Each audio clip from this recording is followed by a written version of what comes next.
Wendy Sloan with Brains and Brawn.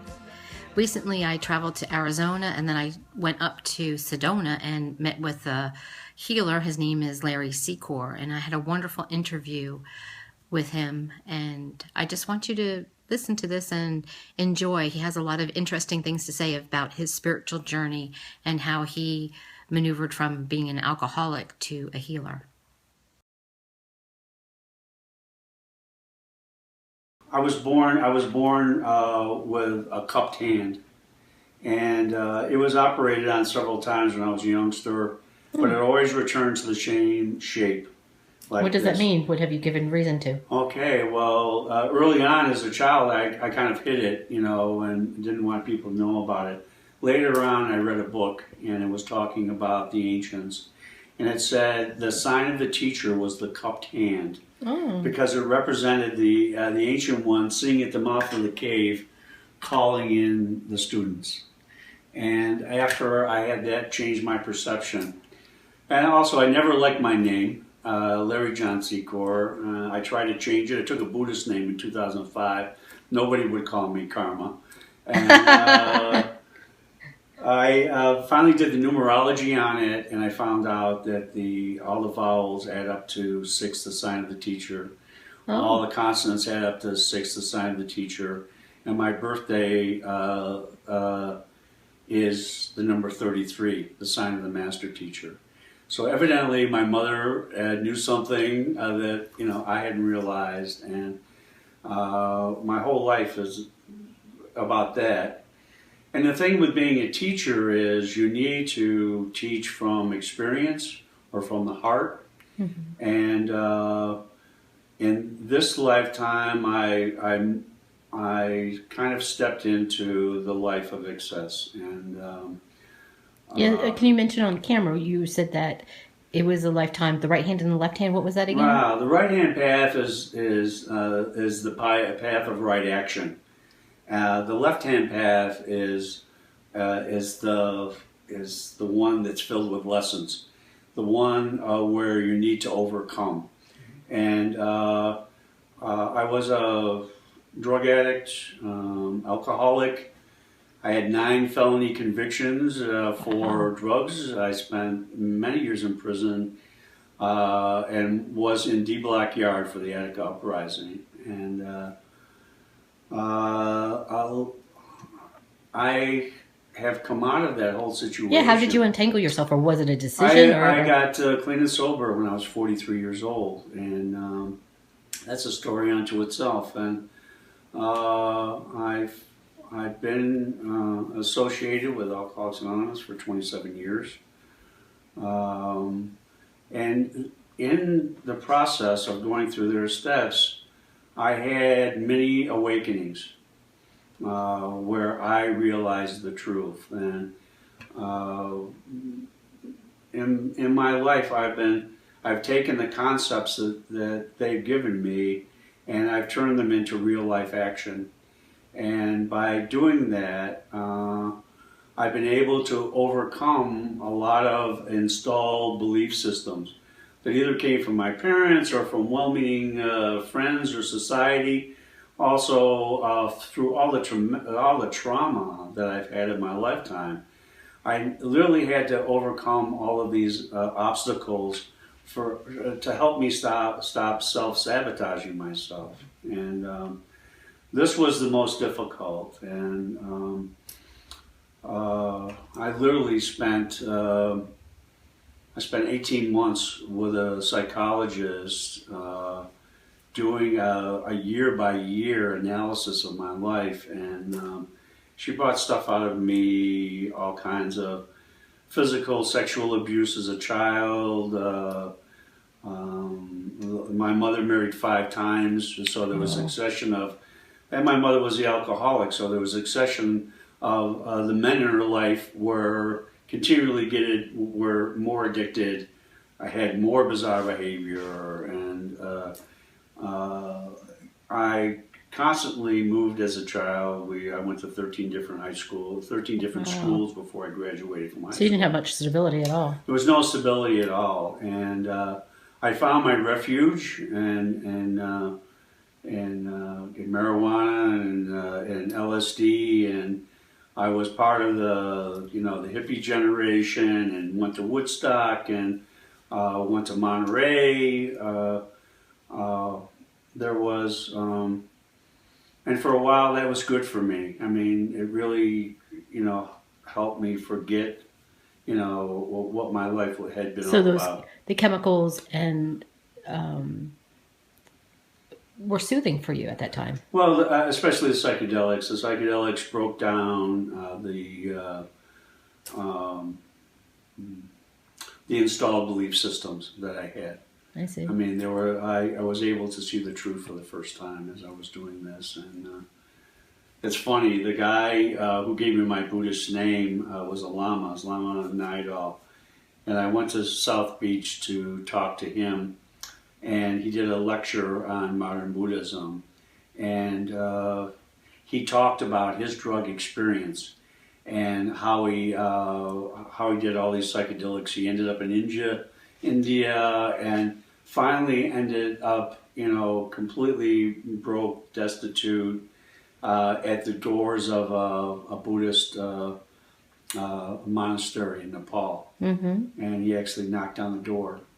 And now he's become the meditation master for the entire Diamond Way Buddhist sect. Oh, wow. And he often talks about his drug use as the way that he opened himself up to a new reality. I know a lot of times people here are doing like shrooms, or there's ayahuasca. Ayahuasca, yeah. Ayahuasca as a way of that finding other meaning and a different reality than. Yeah, I look back. I look back on, and I really don't have.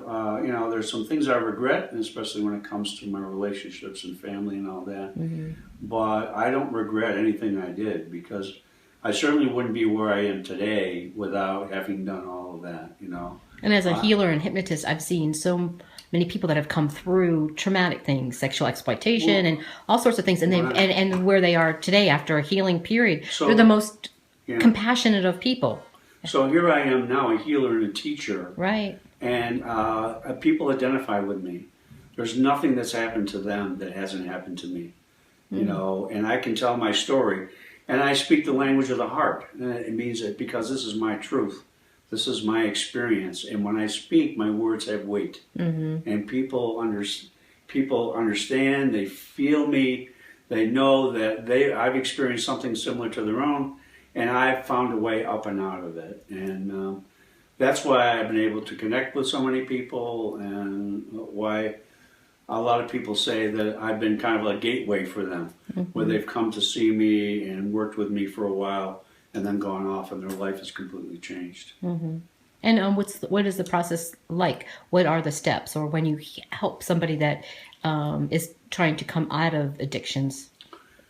Well, I'm a believer in the 12-step of recovery, and I don't work with people that are drinking. I don't work with people. People need to be doing meetings. They need to be doing the work. I mean, if you. And now, have you ever worked with somebody that was not part of the 12-step program? I've done interventions. Mm-hmm. I've done, and the result was the person did go into a program. Mm-hmm. I was contacted by a family in Houston, and they said, they came here. I told them exactly what they needed to do, and they followed my steps, and literally. The man signed him into treatment. Since you know so much about energy,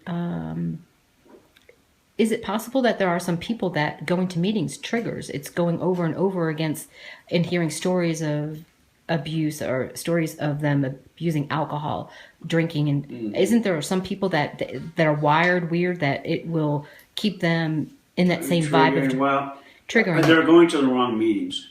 Oh. They're going to the wrong meetings. If you go to a meeting that's run correctly, some person will say, is there somebody that has something to share? Is there somebody having a problem with alcohol today? Someone will share. Now, for the rest of the meeting, we're talking about solutions. Other people are not jumping in and adding their 2 cents worth about their problem as well. We're talking about one problem and we're talking about all the solutions that go along with it. And a chairperson of an AA meeting or NA meeting, whatever, has a total responsibility to stick to the solution. And reframe whatever problem that person brought up as you can not glorifying that it was so much fun drinking. And if I were chairing a meeting like that, if somebody's wanted to run on about their problems, I'd say this is something you need to speak to a sponsor about. This is something that you can share with another member after the meeting. But you need to direct whatever the problem is. You have to direct the solution to it, and energetically, that's the right thing. Is how do you want things to be and go on the future? I have a low tolerance for that type of talk, anyways. I mean, I'll give you 5 minutes. You can come and tell me your tale of woe. You got 5 minutes. 5 minutes is up. I tell people, shut up. Now it's time to start talking about what you can do to alleviate this problem. And I give them spiritual solutions to everyday physical problems. And it's all about prayer. It's all about intention. It's all about right action. It has nothing to do with you unburdening yourself. Because I'm an empath. And I don't want to suck up your bullshit. I mean, I'm 70 years old. My health can be fragile at times, and I can't be around a lot of really sick people. I'm willing to share with you what happened to me and how I got, how I extricated myself from your situation. But I'm not going to sit there and listen to people go on and on about their problems. Cool. And so even today, you still go once a week, or what's your involvement with I still go on occasion. I mean, I sat in the same chair in the same home group for 22 years. And I worked with well over 100 people. There are still a good 24 people that are still sober that have worked with me that I know of. And there may be more. Sometimes I'm just planting seeds. Right. For somebody to get sober later on. So, but I've had success with it. So, in my book, I talk about healing, first, who we are as people, and how to uncover and to shift and change some of the programming from childhood. Right. And about healing. And then the last chapter is about once you're healed, then it's what's next? What are positive goals? Where are you going to go from here? So I've had my rights restored. I vote. I served on a jury last year. I pay taxes. I've had one traffic ticket in the last 27 years. Can you tell me about how do you get your rights restored? What was that process like? You had to... what did you tell me? 7, 6? How many? It took 6 or 7 years in Florida. Florida is very tough. You have to go through the parole board and through the governor's clemency program. And it took me about 7 years. But I did it not only for myself, but I did it for my sponsees. I wanted to show them that... if you're sober and you're doing the right thing, you can restore your life. I was completely estranged from my family, and I had never met my son. At about 15 years sober, I got a letter in the mail saying, "If you're the Larry Secor, I think you are. I have good news for you." And it was a woman I had met in college. I'm getting goosebumps. This story as you're talking. We had an affair. She got pregnant, and I went with her to her parents, and we asked permission to get married. We were both 18 years old, and our parents got really ugly and nasty and kicked me out of the house, and I never. The baby was born and given up for adoption. I never saw my son. And so she writes me this letter saying, I found our son through a website, and I've made a relationship with him, and if you'd like to, he'd like to know about his father. So she actually flew to Florida because the last time she saw me, I was in jail, and to make sure I was okay. And I had actually been working. I own my own apartment, and and she came and spent the day with me, and she gave me his email address. After about 6 months, I kept, about every couple of weeks, I sent him 1,000 words, and basically it was my history, the family history, health history, anything I thought he might be interested in. At the end of 6 months, I said, I'm coming up to Rochester, New York to see your sister.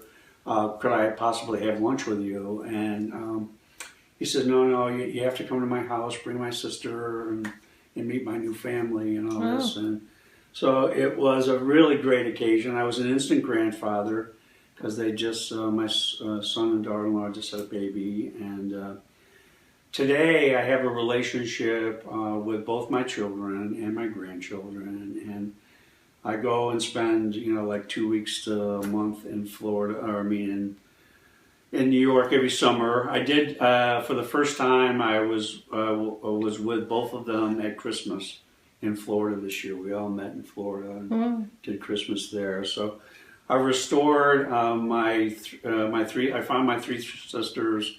That relationship is restored.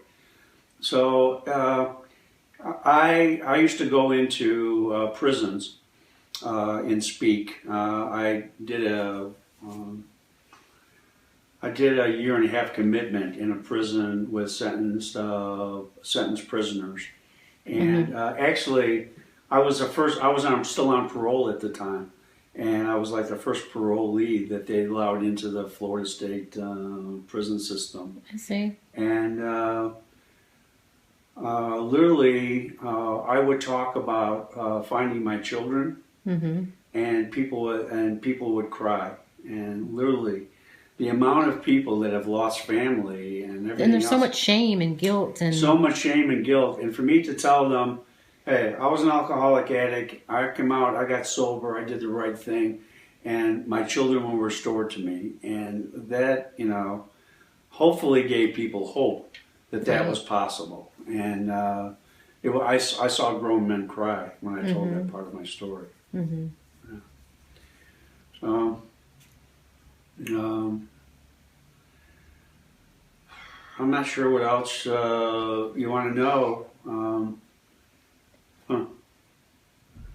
I started channeling after I became a master teacher in Reiki, and I started getting impressions when I laid hands on people. I started getting messages after the treatment was over, and I started relaying that information to the people I was working with. And it was generally well received. And because I'm a firm believer that illness is a physical manifestation of a spiritual problem.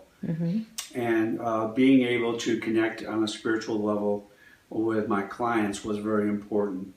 So I went to see my teacher. Well, she wasn't my teacher then, but she'd read for me before, and she was doing this type of pendulum reading that I do. And I called her up and said, can I be your student? Are we talking about Sally Baldwin or someone else? Right, Sally Baldwin. I called her up. So I didn't know that you were doing the spiritual work before you met Sally.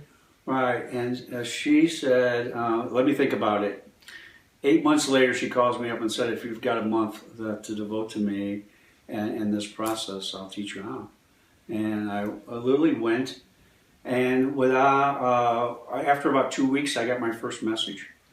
At the end of a month, I was regularly getting messages, more detailed messages, but I was not by far. And this is when I kind of met you, and this I remember 2005. 2005. That's the number kept on coming. 2005, right. And you were working as a chef at a restaurant at Olympia that I used to. I love their chicken parmesan. Yeah. So they give me the recipe of that sauce sometime. And I've been a chef for 35 years, and my plan was to retire as a chef. And, but 2 weeks after I finished the class, I got diagnosed with COPD. And the next month, I got diagnosed with pernicious anemia. And the month after that, I got diagnosed with hepatitis C. So within 3 months, in the fourth month, I was so sick the doctors made me completely disabled. So in 4 months after I took this class, now I spent the next 5 years pretty much housebound.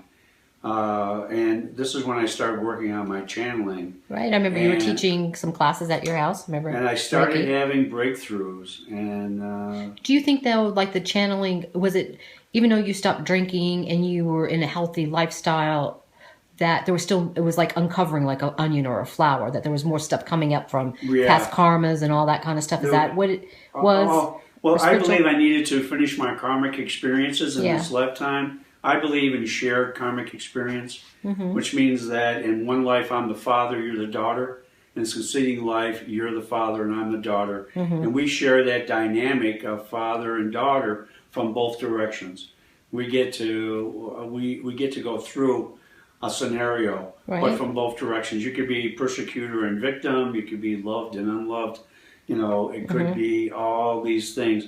And I feel that these, before you can move on and to new lessons and to creating new karma, that you need to go through these, all these lessons in each and every lifetime.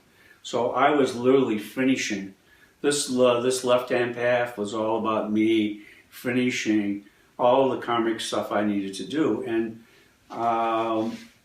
there was a lot of stuff there that I never could have done sober, that I could do, that I did do under the influence of alcohol and drugs. So I really felt that I chose to be an alcoholic before I came onto this planet. I chose to go through these lessons. I chose my parents, my best friends. Yeah, from your upbringing with your mom and her decisions and the many stepfathers that you had, that sure brought up a lot of stuff in different scenarios. A lot of stuff, and I mean, I went through a huge amount of I went through a huge amount of trauma. Was violence ever a part of it? Were you beaten? Violence was part of it.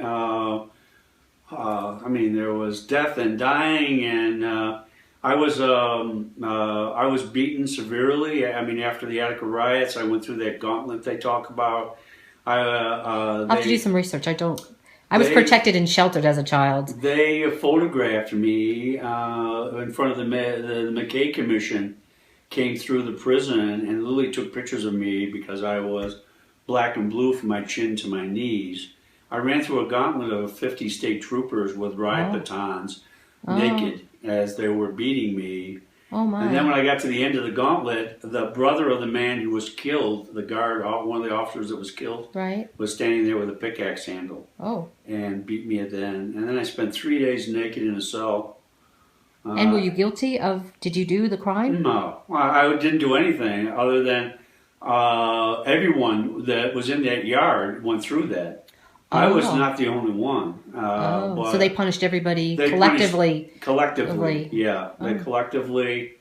And of course, I later on in life, I was part of the lawsuit against the governor and everything else. What state was that? It was in New York. And when the governor and the warden died, the state capitulated and awarded us $30 million. Oh, wow. And I ended up, I think my share was like $8,000, and I used it to buy my house in Florida. The condo that I signed? Oh, okay. All right. Yeah, that's how I got it. And yeah, it was... it's funny how things work out, right? How things work out. And now, did that make you a violent person towards women and other people and children after that? This is the crazy thing, you know. You would think someone who was brought up in that environment, you know, I still have a problem with authority, but I still believe I'm a loving person and still somebody that wants to give, and I have a lot of compassion for others because of what I've gone through. You know. Yeah, you could have been totally bitter. I could have been, and that's. And at that time, were you drinking, or you weren't sober then? You were drinking, right? No, I was drinking and drugging at that time. Yeah, I went on. And as you came out of that experience and you healed yourself, you're still drinking and drugging. Still drinking and drugging, and got into more serious things afterwards. My final arrest was three sales of cocaine in excess of an ounce.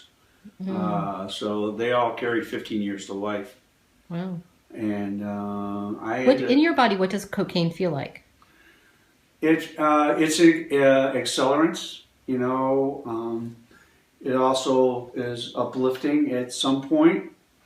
Of course, it's not like that when you're starting to crash, you know. But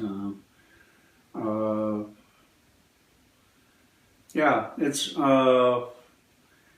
after a while, you know. I mean, I was mainlining cocaine and heroin at one point. And in that generation, that was the big money maker. Was a big money maker. I mean, I've had $250,000 in cash twice in my lifetime.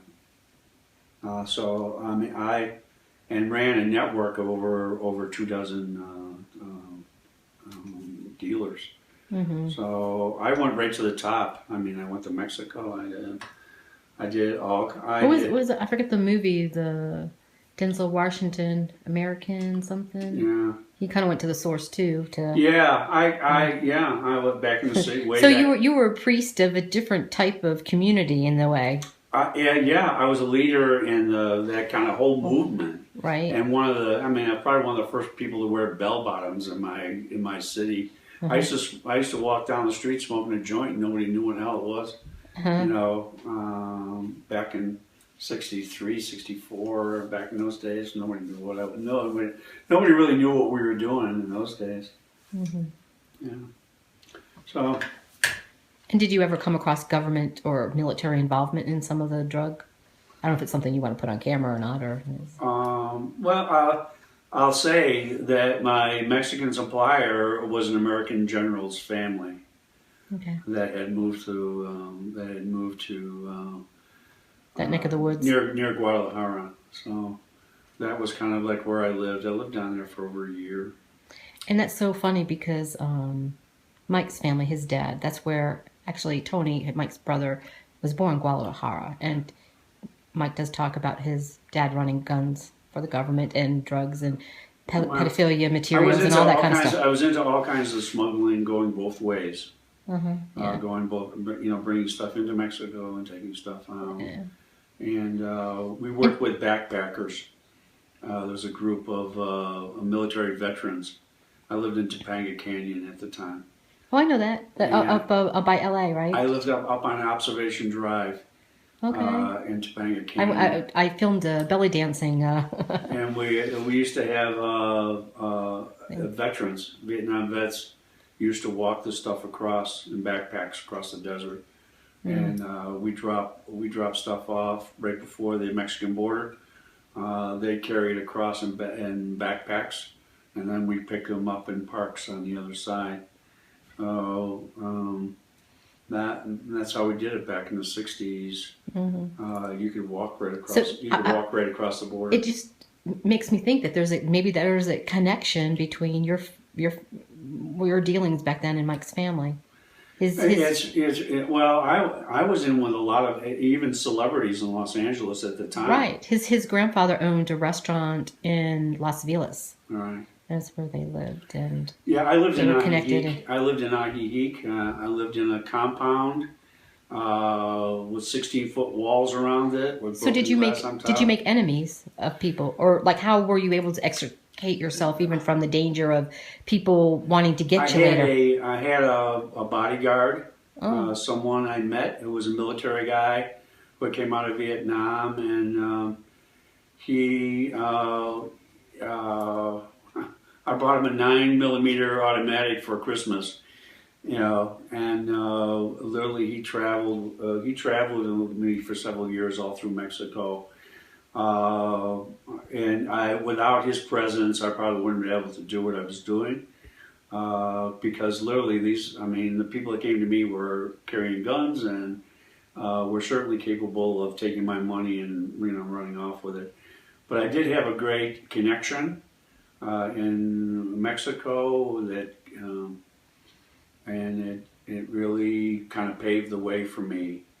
And I took $15,000 and turned it into $250,000. So people that were benefiting from your financial wizardry probably respected that, and you got a certain amount of safety from that. I got a certain amount of safety from that, and But there was some killings that happened that precipitated me leaving in a hurry. Mm. Yeah, I did.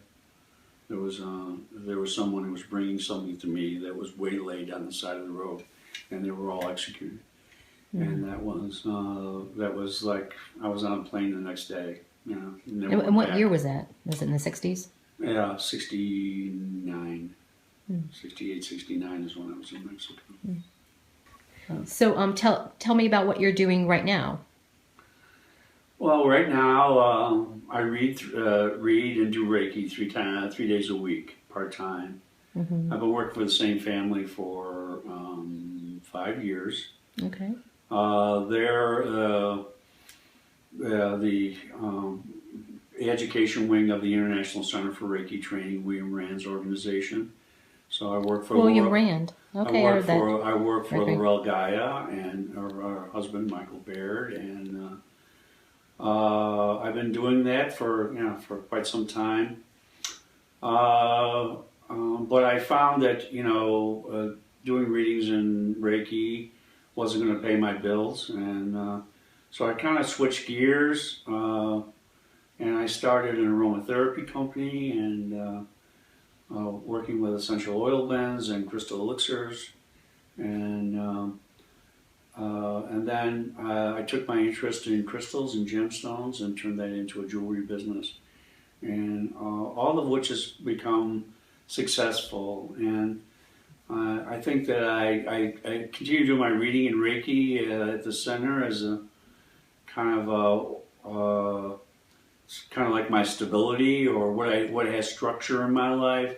So I have to get up and go to work and look presentable and all that, and that's 3 days a week. And because I'm not sure what would happen if I had 7 days of free time. Yeah, sorry.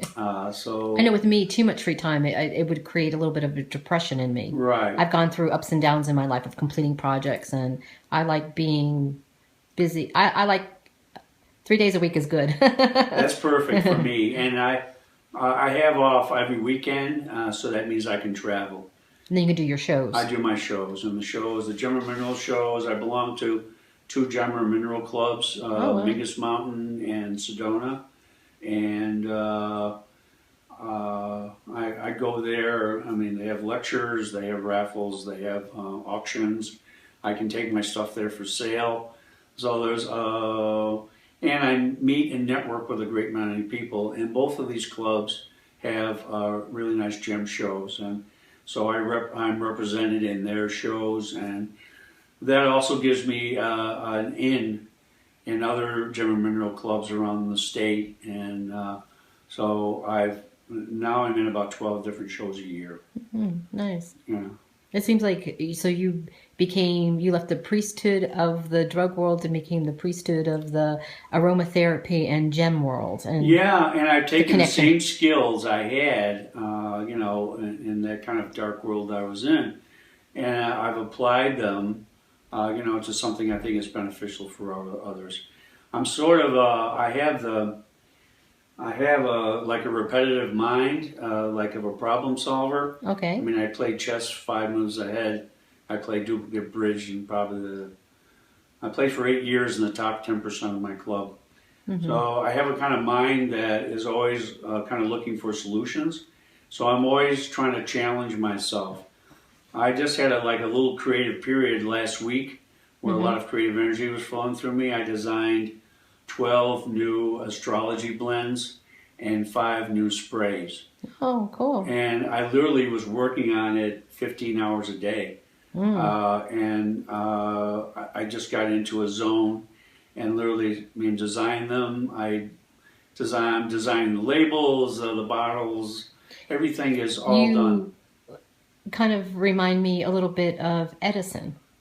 He would meditate and get ideas for his inventions, and he had over 1,000 patents in his lifetime.